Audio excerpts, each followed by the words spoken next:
Bom dia, estamos aqui para a penúltima entrevista da série de bate-papos que o Centro Acadêmico Hugo Simas promove com os pré-candidatos à Prefeitura de Curitiba neste mês de fevereiro. Ao meu lado está a deputada estadual Maria Vitória, pré-candidata pelo Partido Progressista. Bom dia, deputada, obrigado pela sua presença. Bom dia, Cassiano, bom dia a todos. É uma honra poder estar aqui. Muito obrigada pela oportunidade para que a gente possa expor as nossas ideias. É realmente muito relevante essa iniciativa de vocês. Obrigado, deputada.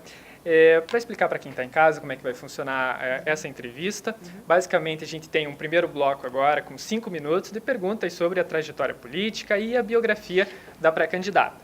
Em seguida, nós temos 10 minutos com questões sobre transporte público, que foi o tema indicado pela deputada. E, por fim, encerrando a entrevista, nós temos 10 minutos também com perguntas sobre um tema indicado pelos próprios estudantes, que foi o tema de educação. Vamos começar, deputada, perguntando sobre um tema que a senhora tem manifestado muito desde a sua eleição para deputada estadual. A senhora é deputada no primeiro mandato na Assembleia Legislativa e a senhora é uma deputada muito jovem, né? A senhora acredita que isso pode ser um empecilho ou uma dificuldade maior na eventualidade da senhora assumir a prefeitura?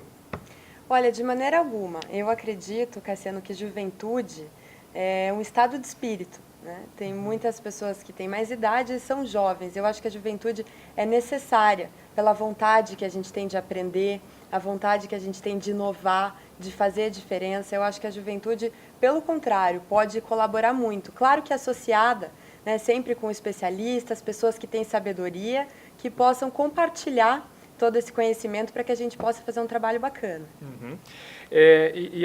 A senhora também tem falado muito sobre inovação, né? Uma juventude que inova. No entanto, a senhora vem de uma família muito tradicional na política paranaense. A senhora é neta, sobrinha e filha de prefeitos de Maringá, é filha da vice-governadora. A senhora se considera realmente uma renovação na política paranaense?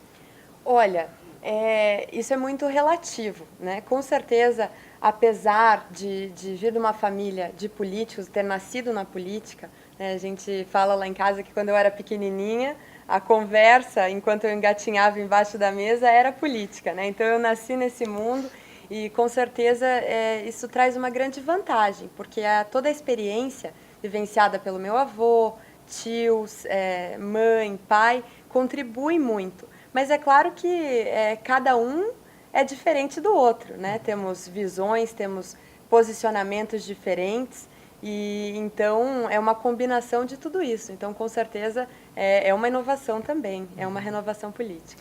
A senhora também falou que isso traz alguns benefícios, né, fazer parte da família. A senhora, desde o seu nascimento, estava envolvida com a política paranaense, mas também traz alguns ônus, né?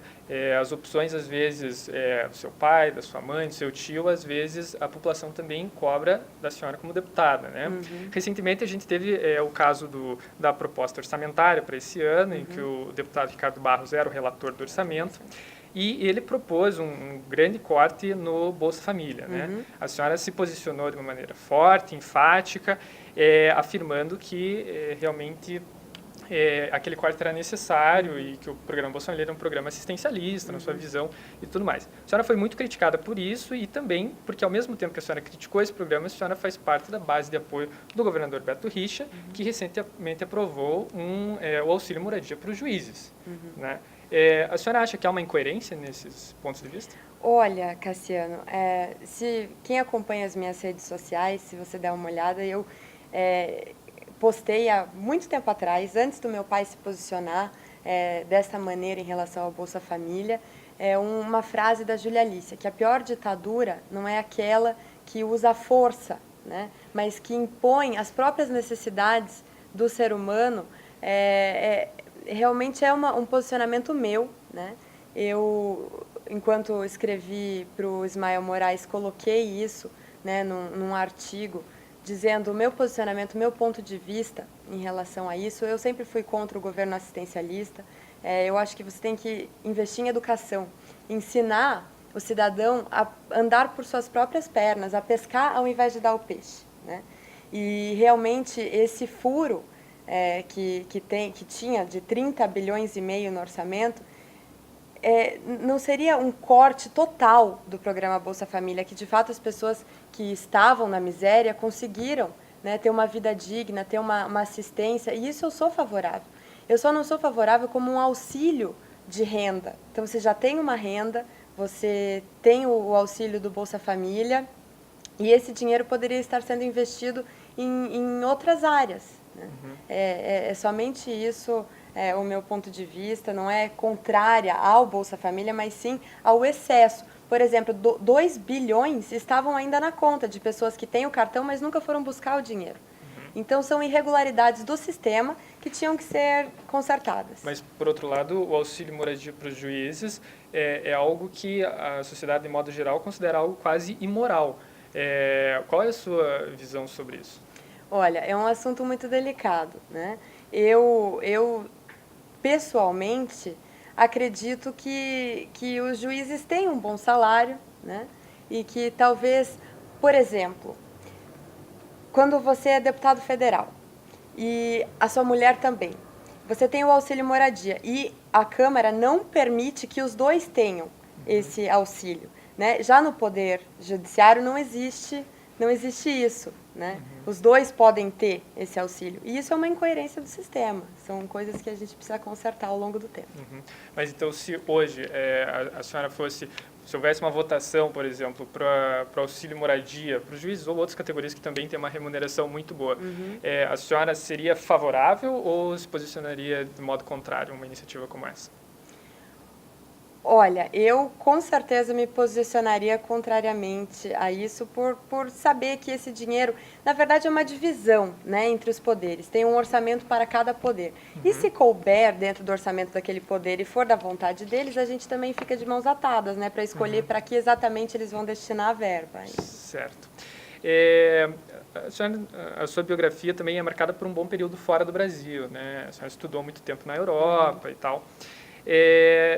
Assim, a senhora acha que isso atrapalha na sua identificação, talvez, com a população mais carente de Curitiba? De maneira alguma, de maneira alguma. Eu fui criada, como eu disse, na política, fui criada nos bairros, eu sempre percorri muitos municípios com os meus pais, e eu acho que essa oportunidade que eu tive de ter um estudo fora do país só contribuiu, né, para a minha visão, para as minhas ideias, para que a gente possa trazer essas inovações de primeiro mundo e aplicar na cidade de Curitiba, no estado do Paraná. Deputada, passando para o segundo bloco da nossa entrevista, a gente vai tratar um pouquinho de transporte público agora. A senhora sabe que o transporte público talvez seja, se não a principal, com certeza uma das principais demandas da população de Curitiba, que vem sendo afetada por diversas greves do transporte nos últimos tempos. A senhora tem toda essa ideia de renovação, de novas ideias para a cidade. Qual é a sua proposta para resolver o transporte público em Curitiba? Bom, com certeza o VLP, que é o veículo leve sob pneus, né? Como tem em Paris, na França, nós já temos aqui as canaletas, né? Já tem a estruturação urbanística da cidade permite isso, é uma solução muito mais viável economicamente do que o metrô, que seria uma linha só, né, num custo absurdo, não só de construção, mas também manutenção, e uma linha não resolve o problema, teriam que ser várias linhas, isso teria que ter pensado lá atrás, né? Então a gente tem que com certeza tomar uma decisão que seja viável aos dias de hoje, à economia do município. E qual que é a vantagem, assim, só para quem está em casa entender, do VLP que a senhora cita para o sistema atual? Bom, que como eu disse já existem as canaletas, né? E seria uma estruturação, é possível construir em pouco tempo, a manutenção não é tão cara e é um transporte com certeza mais rápido, mais eficiente e que dá muito mais qualidade. Ônibus também. A senhora falou sobre pneus, é com ônibus mesmo. Não, Como é que é? Eu não conheço esse sistema. São linhas, né? Que vai, é tipo é como se fosse um trem, assim, meio estilo... Entendi. Mas, então, o carro-chefe da sua proposta seria esse novo sistema. A senhora não pensa, por exemplo, num metrô hoje em Curitiba? Olha, eu acho que não há viabilidade econômica para fazer um metrô em Curitiba, infelizmente. por falta de passageiros ou em decorrência da crise econômica que atinge os governos? A que a senhora deve essa Não, como falta eu de disse, é um projeto muito caro que Aham. não é mais viável economicamente nos dias de hoje. Então, é claro que se o prefeito Gustavo Fruit iniciasse, eu continuaria a obra para não haver descaso, né, com dinheiro público. Porém, acredito que o prefeito não vá fazer isso e com certeza não será uma iniciativa minha. Certo. Em relação ao sistema atual, né, a gente sabe que há muitas críticas. A licitação feita em 2010 e assinada pelo então prefeito Luciano Dutti é muito criticada. O próprio Tribunal de Contas identificou várias irregularidades e outros pré-candidatos, até alguns que já passaram por aqui, o deputado Requião Filho, o deputado Tadeu Venere, já aventaram a hipótese de um rompimento desses contratos.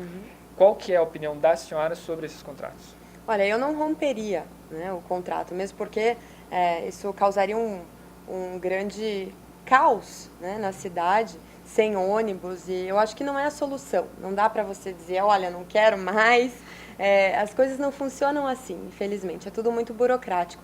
Mas, porém, faria algumas mudanças. Por exemplo, a URBS hoje que controla, né, a bilhetagem eletrônica.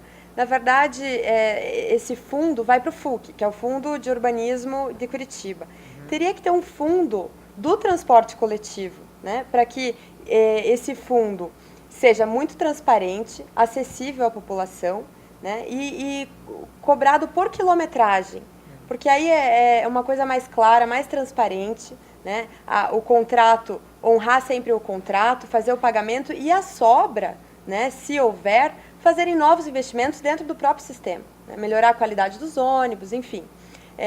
Eu acho que isso é necessário e é imprescindível. Mas a cobrança por quilômetro rodado já é algo que estaria fora do contrato, seria necessário fazer uma revisão desses contratos, né? Exatamente. Na verdade, em 2013 já foi feita uma revisão, mas ainda não implementado, né? Com certeza seria para o agrado de todos, eu acredito, que fosse cobrado por quilometragem. É muito mais transparente. E a senhora acredita que isso poderia acarretar um ganho real em termos de tarifa? O preço da passagem poderia ser diminuído com essa nova metodologia de cobrança? Olha, aí já é uma incógnita, né? Isso depende de vários fatores. Mas, com certeza, o objetivo é diminuir o preço da tarifa. R$ 3,70 realmente é um custo muito inacessível para muitas pessoas e, com certeza, a gente tem que, pelo menos, ter o objetivo de diminuir a tarifa. Né? Aumentar as linhas, principalmente em horário de pico, né? Dos biarticulados e, com certeza, reintegrar o transporte metropolitano. Essa integração que acabou pouco mais de um ano atrás, parece que foi um problema mais político até do que por falta de recursos, né? Parece que havia uma questão ali, era 7 milhões, algo assim, que faltava para o subsídio do transporte e a Prefeitura de Curitiba e o governo estadual acabaram não se entendendo. A senhora é filha da vice-governadora, a gente sabe que tem um bom relacionamento com o governo estadual. A senhora acredita que estaria mais apta a conseguir fazer a integração novamente com esse arranjo político que teria pela frente? Eu espero que sim, né? Que não só esse, mas que traga também muitos benefícios, né? Com certeza, sempre que o governo, com a prefeitura, os vereadores estão aliados, trabalham em conjunto, a tendência dessa maturidade política é sempre trazer muitas vantagens, né, à população paranaense. Com certeza, a reintegração do transporte metropolitano é essencial, né? Hoje, a complicação é grande, né? As pessoas têm que comprar 2 cartões, um da Comec para vir da região metropolitana até Curitiba, pelo preço de R$ 3,80. E depois um cartão da URBS para sair de Curitiba, voltar para a região metropolitana, ao preço de R$ 3,80. Né? Então, R$ 3,70, desculpa. Então, mais barato para sair do que para entrar. E isso não é uma solução muito inteligente, né? Porque a intenção é justamente atrair os moradores da região metropolitana para usar o comércio e com certeza, contribuir também aqui na cidade de Curitiba. Então, teria que ser ao contrário, né? Ou realmente integrado. Uma outra proposta que teve muito em voga até um tempo atrás, agora deu uma esfriada, mas que é uma reivindicação muito forte dos estudantes, que é o passe livre para os estudantes. A senhora também é muito jovem, conhece um pouco do dia a dia de todos nós aqui, muitos estudantes utilizam o transporte público. A senhora é a favor dessa proposta? Com certeza, totalmente a favor. Eu acho que qualquer tipo de incentivo que possamos dar para que os jovens possam ter educação, possam ter acesso, né, à educação, é muito bem-vindo e com certeza eu sou favorável, sim. Uhum. A senhora também é favorável às faixas exclusivas para ônibus que hoje vêm sendo implantadas pela gestão Gustavo Frutti? Com certeza, eu acho que facilita, né? Você consegue chegar com mais rapidez e eficiência nos lugares e também não atrapalhar o fluxo de veículos. É um tema também que foi muito polêmico agora no último ano foi a implantação da área calma, né, na região central da cidade. Muita gente critica, afirma que até tem um receio de andar pelo centro hoje, com tantos radares e tudo mais. O que a senhora pensa sobre a área calma? É uma iniciativa interessante ou, na eventualidade da senhora se tornar prefeita, a senhora pretende acabar com ela? Olha, os 40 km por hora ali no centro cívico realmente é um assunto de muita polêmica, né? Eu acredito que é necessário aguardar mais um tempo, fazer estudos, avaliar, né, se de fato o número de acidentes diminuiu, quais são os benefícios de tal medida. E aí sim tomar uma decisão, se deveria manter ou não os 40 km por hora. E a senhora falou um pouquinho sobre o novo modelo de transporte que a senhora pretende implantar aqui em Curitiba, um pouquinho sobre os ônibus. E também a atual gestão do prefeito Gustavo Frutti tem procurado investir nas ciclovias e nas faixas exclusivas para bicicletas, né? Mas também recebe muitas críticas, porque Curitiba é uma cidade que a gente sabe, sobe e desce, é muito desnivelado. A senhora acredita que as bicicletas são uma alternativa para o transporte em Curitiba? Eu não acredito, Cassiano. Eu, sinceramente, eu acho louvável a iniciativa do prefeito Gustavo Frutti. Gostaria muito que pudesse acontecer, que pudéssemos andar de bicicleta e ser mais ecologicamente corretos. Acho fantástico. Porém, as características geográficas de Curitiba não permitem isso. Isso funciona muito bem em Amsterdã, na Dinamarca, em Maringá, por exemplo, né? Porque é uma cidade plana, né? As coisas, você consegue fluir, né, com maior segurança. Aqui, Curitiba, geograficamente, infelizmente, não é preparado para isso. Então, com certeza, a solução deve ser outra. Entendi.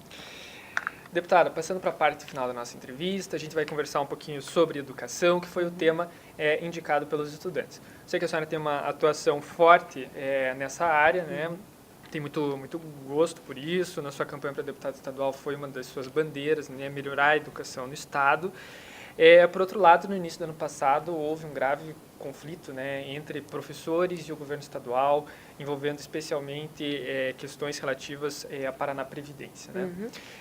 Naquele momento, a senhora se posicionou junto com o governo estadual, então fez parte daquele episódio por todos considerado lamentável, né?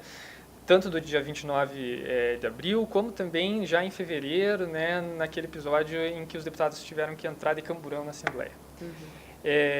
O que a senhora tem a dizer sobre aquilo? Qual é a sua postura, como seria a sua postura como prefeita em relação aos professores? Olha, Cassiano, eu gostaria de começar esse assunto contando um pouquinho da minha história, né? Eu tenho uma escola bilíngue, já há 5 anos, eu fiz parte do SINEP, que é o Sindicato das Escolas Particulares. Eu tenho muita base na área de educação, já tive a oportunidade de fazer alguns cursos relacionados a isso, né, tanto no Brasil quanto fora do Brasil, na Universidade de Harvard, Stanford, eu fui para Yale também, e, modéstia à parte, abrangi uma área grande de conhecimento na área. Por isso, a vontade, né, também de entrar na política para dar oportunidade para as crianças de escola pública, a mesma que eu dou para as crianças da minha escola, né? E é claro que a gente tem que sonhar grande, né? E já fizemos alguns projetos de lei, como a implementação do inglês nas escolas. Em Maringá, isso já existe há 3 anos. As crianças têm tem essa oportunidade. Vivemos num mundo globalizado, quanto mais cedo, mais fácil de aprender, né?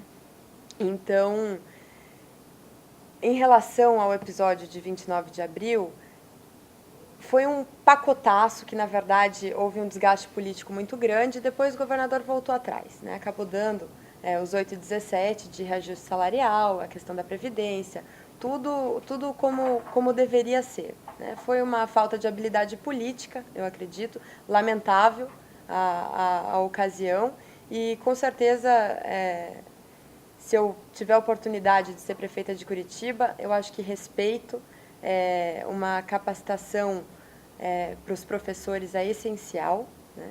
Mas não acredito que aumento de salário seja a chave para isso. Se você prestar atenção, o último mandato do governador Beto Richa, houve um aumento de 61% no salário dos professores. E o que aconteceu? O IDEB baixou, houve toda essa greve, né, confusão. Enfim, o professor ele tem o dom de ensinar. Ele quer mudar o mundo, ele quer... Eu não acho que o salário seja necessariamente a solução, mas claro que vinculado com outras iniciativas ajuda muito, né, para o desempenho do professor e reconhecimento do seu trabalho, que de fato é valioso. Mas se só o salário não é assim, o elemento determinante, aqui a senhora atribui a insatisfação dos professores, que não é só da rede estadual, né, mesmo na rede municipal há muitas críticas. Seria condições de trabalho ruins? O que a senhora considera? Olha, eu acho que é um conjunto, né, de situações que tem que melhorar ao longo do tempo. A infraestrutura, por exemplo, das escolas estaduais, no estado inteiro, realmente é caótico, né? A gente percorre os municípios, visita as escolas e percebe que uma infraestrutura melhor traz mais qualidade, não só para o professor, mas para o aluno, né? Esse é o primeiro ponto. Formação continuada. É necessário investimento na formação do professor. Hora atividade, né, que nós já aumentamos a hora atividade do professor, que é muito importante ele ter esse tempo para se capacitar, para estudar, para se preparar para poder ensinar as crianças. Então, isso é necessário. Uma outra atitude, com certeza, a ser tomada, nós temos um grande privilégio no estado do Paraná, que é a fibra ótica, no estado inteiro. Então, a conectividade é muito mais perto do que nos outros estados do país, né? Então, você conseguir... Já, inclusive, fizemos requerimento para a Copel, mas só 4 escolas têm essa conectividade hoje, no Paraná. Né? 4 cidades, desculpa, corrigindo. E isso é necessário, porque a conectividade, hoje em dia, é chave, né, para que as coisas possam acontecer. Por exemplo, existe o Khan Academy. Trabalhei muito a respeito disso também no ano passado, para implementar o Khan Academy nas escolas. É a oportunidade de um professor de Harvard ensinar matemática para as nossas crianças. Claro que através de vídeos, através do computador, sempre com o auxílio do professor, mas seria uma grande conquista, né, para o IDEB, o aumento do IDEB, para maior preparo desses alunos. E, com certeza, é uma iniciativa que nós tomaremos na Prefeitura de Curitiba, como o inglês nas escolas municipais e também o Khan Academy associado, com a possibilidade dos professores acessarem os vídeos, estarem ligados, né, para poder contribuir e claro, ajudar, né, não só com o material didático, mas ter esse acesso à internet que permite, que permite contribuir com a educação da criança. A senhora até falou sobre o IDEB, era um dos pontos até que eu ia questionar agora na sequência. O IDEB de Curitiba ele teve altas significativas ali até 2009, né? A partir de 2009, os crescimentos passaram a ser assim, muito pequenos mesmo, né? E a diferença é quase imperceptível. A senhora acha que a conectividade, uma maior relação do estudante com o conteúdo digital é o segredo para fazer com que o IDEB volte a crescer num ritmo mais acelerado? Não sei se é o segredo, mas com certeza vai contribuir muito, né? São medidas que, associadas a várias outras, têm um resultado positivo ao longo do tempo. O IDEB, na verdade, um aumento de 0,1, 0,2, já é um aumento significativo, né? E é claro que a gente sempre visa um aumento maior. E Maringá, por exemplo, tem um dos maiores IDEBs, né? É lá em Maringá. A iniciativa, por exemplo, do prefeito Bega de Astorga, eu admiro muito ele. Quando eu entrei na política, fui visitar a prefeitura. E ele me mostrou, inclusive é uma ideia que eu quero fazer na prefeitura de Curitiba, o uniforme para os alunos. Né? Não só por uma questão de dignidade, de auxílio às famílias, mas também por segurança. Se há um aluno passeando de uniforme em horário de aula, né, alguma coisa não está certa. Então é também uma questão de segurança, uma questão de carinho, né, o material didático no início do ano, querendo ou não, é um incentivo, né, para que essa criança queira aprender, para que essa criança queira ir para a aula.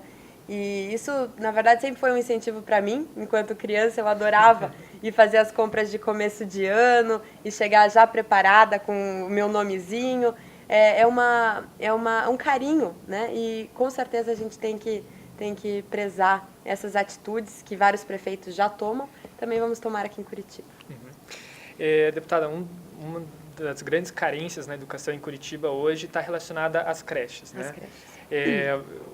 Depois da aprovação da Emenda Constitucional 59, que estabeleceu um período maior das crianças dentro da escola, a carência que já era grande ainda aumentou, né? O prefeito Gustavo Frutti, no mandato dele, tem tentado aumentar o número de vagas em creches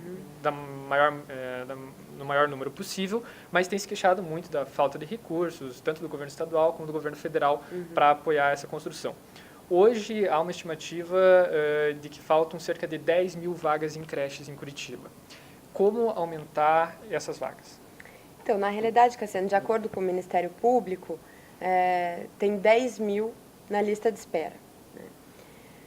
Eu, particularmente, sou muito favorável a uma educação intensa nos primeiros anos da criança. Como eu disse anteriormente, eu tive a oportunidade de fazer um curso na Universidade de Harvard justamente sobre a primeira infância. E eu aprendi muito com o professor na época, Jeffrey Lawrence. Se tiver a oportunidade, dê uma olhada. Ele é realmente fenomenal, né? E esse investimento é muito necessário logo no início da criança. Então, as creches são essenciais. Hoje, Curitiba tem 199 CMEIs, né? Só que iniciou o ano de 2016 com 30 CMEIs sem atendimento de berçário. 47 salas foram fechadas, aumentando, então, essa demanda, né? E essas crianças, eu acredito que elas foram realocadas para salas já existentes. Inclusive, houve uma denúncia do sindicato, porque o ideal seria 23 alunos por turma e estava excedendo os 30 alunos, né? Então, isso reflete diretamente no preparo, no atendimento, na qualidade, né, da educação e do cuidado a essas crianças. Essa emenda constitucional 59 de 2009, né, teve um prazo até 2016. Então, acredito que o prefeito teve que tomar essa atitude para honrar, né, essa emenda, essa lei, que diz que os alunos a partir dos 4 anos devem ter educação pública gratuita. E são regras, são leis que a gente tem que ir respeitando e tentando adaptar, né, ao longo do tempo. Mas, com certeza, a educação primária será sempre minha prioridade. Eu até queria questionar realmente a senhora nesse ponto, assim, porque a gente sabe que para construir um novo CMEI, uma nova creche, o valor não é tão grande assim para a prefeitura, né? Estima-se que em torno de 2 milhões é possível construir, mas a manutenção são R$200 mil por mês, né? Então é muito dinheiro. Com a falta de vagas, e é claro que o Ministério Público sempre fica muito em cima disso e cobra a administração, a senhora pretende dar mais ênfase na criação realmente de novos CMEIs ou, quem sabe, em fazer convênios com instituições privadas que possam atender as crianças com falta de vaga? Olha, esse é um assunto polêmico, mas eu sou muito, muito a favor da parceria público-privada. Tá? Eu vou contar para você brevemente. O meu pai, Ricardo Barros, enquanto prefeito de Maringá, foi inovador numa questão que são as escolas cooperativas. E é uma ideia muito bacana. Não sei se viável no dia de hoje. É claro que um estudo teria que ser feito. Mas, inclusive, na época, o Beto Sicupira, que é sócio do Jorge Paulo Lemann, foi visitar, e é uma ideia deles para fazer. Eles têm a Fundação Lemann, o Beto Sicupira também tem a fundação dele relacionada à educação, e eles fazem um trabalho bem bacana nessa área. Com certeza uma parceria com eles seria muito interessante, né, para o município de Curitiba. Então, a construção de novos CMEs também, já tem CMEs sendo construídos, né, que ficarão prontos. É claro que a gente tem que ir tocando a obra e consertando as coisas na medida do possível. Então, ok, deputada, nosso tempo está se esgotando, mas antes da gente encerrar, eu gostaria de dar a oportunidade da senhora dar uma mensagem para os estudantes da Faculdade de Direito e da Universidade em geral para esse ano de 2016. Tá ótimo. Primeiramente, eu quero agradecer a oportunidade, Cassiano, dizer aos estudantes de Direito da Universidade Federal que para mim foi uma honra, um prazer estar aqui, é uma grande oportunidade para que eu possa exibir as minhas ideias, né, a minha vontade de servir, de fazer a diferença, e convidar vocês, que não adianta, né, Cassiano, a gente ir para a rua dizer que não está bom, né, a gente tem que participar da política. Eu sou filiada desde os 16 anos ao Partido Progressista, me coloquei à disposição e estou aí, né, à disposição do povo para servir. E eu acho que fica aqui o convite, né, não só para o Partido Progressista, mas o partido que vocês tenham uma ideologia tem mais afinidade, para que participe também da política. Vocês que são alunos preparados, que são pessoas que têm oportunidades, né, que possam também vir a contribuir com o Estado do Paraná. Ok, deputada, a gente mais uma vez agradece a sua presença. Ficamos por aqui hoje, mas amanhã nós voltamos com a entrevista com o deputado estadual Neile Prevot. Obrigado pela audiência. Obrigada.